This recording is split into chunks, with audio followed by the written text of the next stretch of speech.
Happy Friday afternoon. We're going to talk about turning in paperwork. I know this is much awaited information. When we do paperwork, as always, you're going to schedule your meeting. You're going to complete your draft of all paperwork.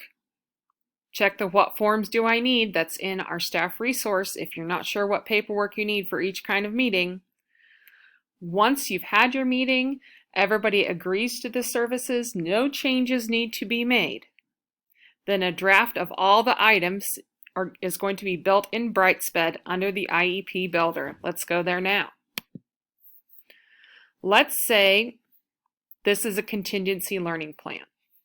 So down here at the bottom of my screen, I don't need all of this information from the annual IEP. So I'm going to unselect it. I'm going to pick the forms that I do need for this contingency learning plan, which was an IEP amendment without a meeting. So it's just these three forms here. And then I'm going to build my IEP. I'm not going to worry about missing information on this one because I'm a fake. So it's going to put together a PDF that has all of my documents. I'm going to click View.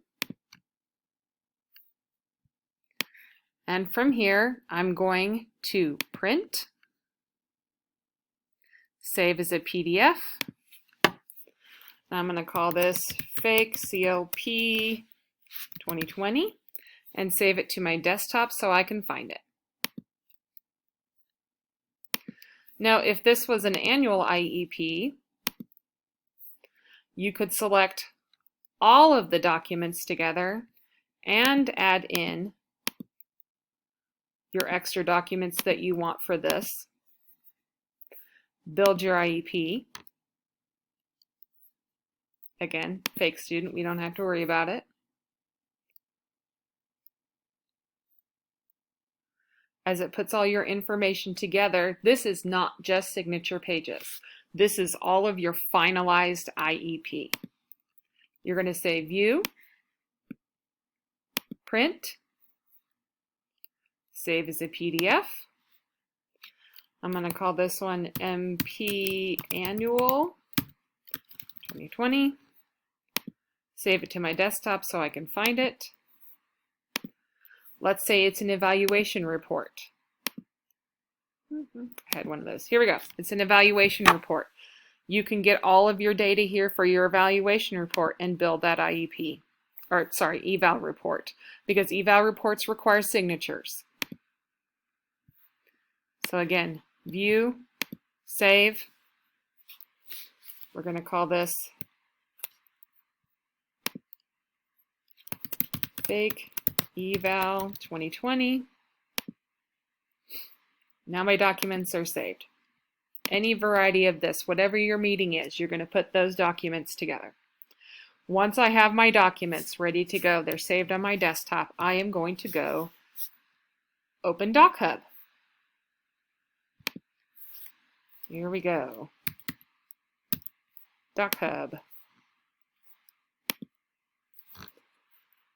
It's signed in for me already, and I'm going to say New. I can drop my file here. I can import it from my computer. Since I saved mine right here to my desktop, it's super easy to find. Let's go with the continuous learning plan for today. Going to open that up. And now here's my document ready for me to make changes. Now, in order to do anything on this, you have to manage your fields. So you're going to click there. You could also use the F key, same thing. Over here on your right side, it says Prepare Sign Request. You're going to need to type in the email address of whoever needs to sign this. And it could be one parent. It could be two parents, especially if parents are not living together. We need to show that we've sent to both parents for signatures. Only one parent has to sign. This could be an eval request where you have multiple people signing, or with your LEA. So in this case, in a CLP, we have an amendment form that also has to be signed by your LEA. So we're going to say,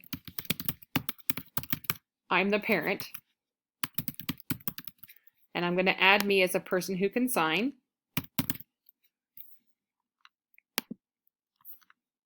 And I'm going to add another as my LEA. And add. Now you can see the AL and the JM. As I assign fields, that'll be easy to see. So now I'm going to scroll down and look for the fields that need to be assigned. Here's the PWN. And as I go to the bottom, the part that needs to be signed is right here. Now I have 2 boxes. I need to make these check boxes. So I'm going to hit the check box and put it there. Instead of the NA, I'm going to assign them to me because I'm the parent.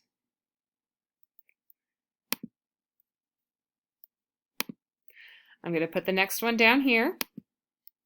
I'm going to assign it to me. Yeah, you'll notice that both of these fields are not required because I need to be able to have a parent pick one of these, and we are not predetermining which box they will click.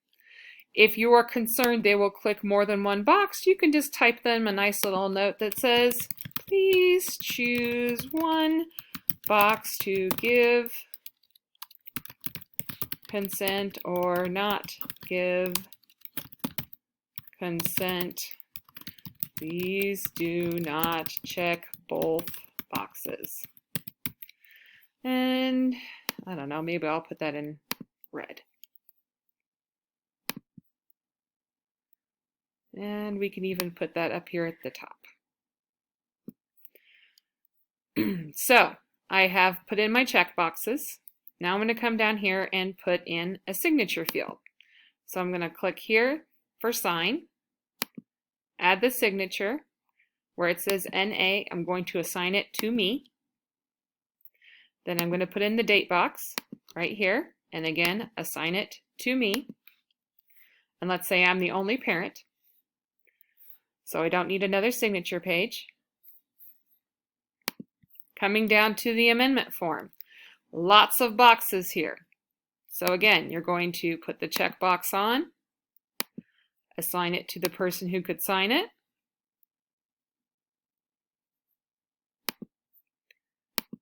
Sometimes you got to move stuff around so you can see what you're doing.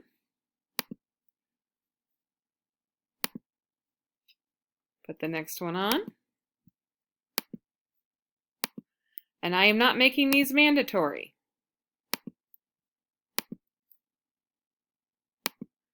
Because I'm not going to tell parents which boxes to pick. Then I'm going to add in my signature fields.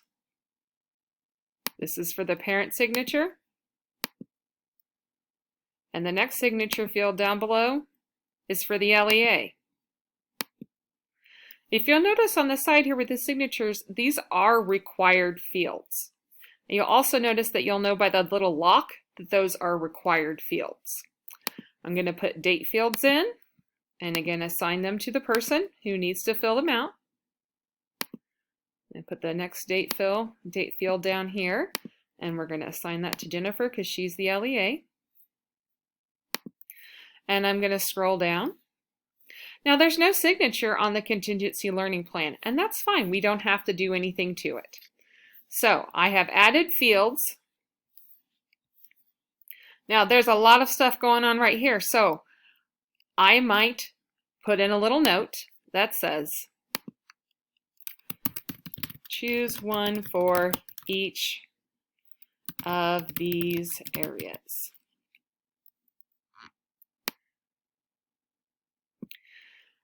Not going to predetermine for parents what they should click or what they should sign.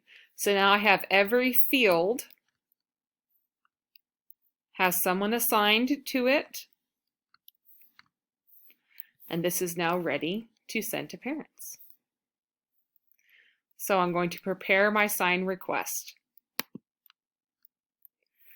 And up here at the top it says signing order. We want to select all at once. That means as this email goes out, anybody can do their signing at the same time. This is also where you can add additional people to sign if you didn't add them before. So then you're going to send request. This will send to both people. It tells you here that it's in progress. As they sign, it'll come back to you, and in your email, you will get a finalized document. That finalized document is what you're going to need to save as a PDF to your desktop so that we can go back in our Brightsped, back to the documentation tab, and upload that signed document, and we're going to call it Annual Signature Packet, and I would put IEP date in there. I am going to, okay, apparently I'm not knowing what I'm doing here.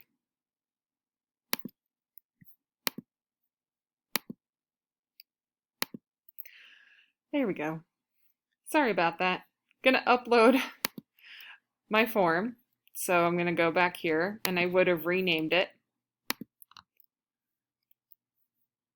And save and finish. And now that completed form is in my Documents tab. When I have the completed signed form, it's in the Documents tab. This is a brand new step. Here's back to our paperwork step. We've just gone through everything through 4.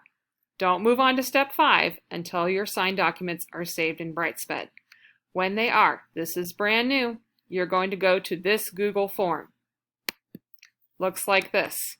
This is your paperwork submission. It'll come with your email attached. You're going to type in your student's name. Miss Moneypenny, my name. I also happen to be the case manager. Sometimes the person submitting is not the case manager. When was the meeting date? Well, let's see. It was today. And this was amendment without a meeting. You could pick more than one thing, like this is an annual IEP and a reevaluation, or multiple things. Maybe it's an annual IEP and your contingency learning plan. This is amendment without a meeting and a contingency learning plan. All right, then I'm going to come down here. I have built a bundle of all required documents. So I'm going to testify that yes, I have done that. Is there any other relevant information? This might be where you say you're still waiting on a signature, or you were not able to get a hold of the second parent, whatever. When you're finished, you're going to say submit.